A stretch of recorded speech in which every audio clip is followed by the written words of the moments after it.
est déménagé de la rue Berry pour aller sur la rue Saint-Hubert. Moi, je ne connaissais pas personne dans ce coin-là. Et on habitait un deuxième étage.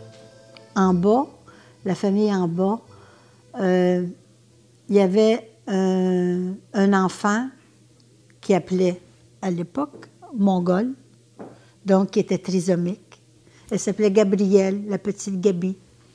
Elle avait 4-5 ans. Et ses parents la traitaient comme une mongole.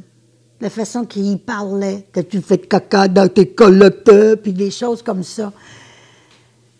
Et je trouvais ça triste et je m'étais mis à m'occuper de cette petite fille-là.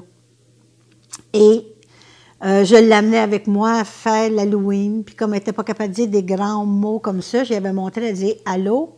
Oui. » Et elle les disait de suite. Fait qu'on allait passer, puis elle disait « Allô, oui, allô, oui, allô, oui. » Mais ça ne paraissait pas. Mais elle faisait l'Halloween comme les autres enfants.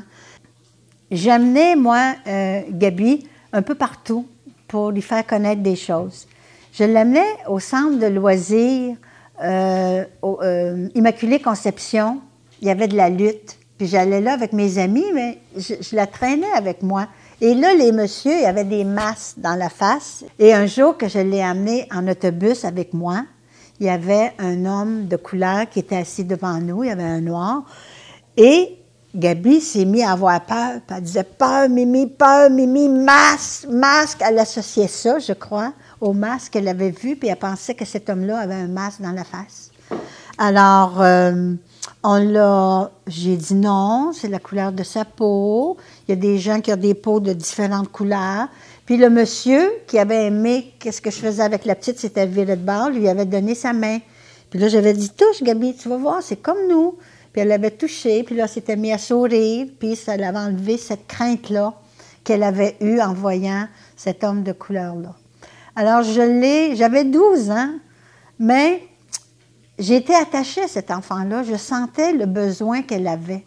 Alors, même après, quand je suis déménagée, j'ai continué à aller la visiter, j'ai continué à la sortir, puis à l'emmener dans beaucoup d'endroits. Le plus long mot que j'ai appris, c'était « limonade ». Et elle était très fière de dire un mot de 4 syllabes.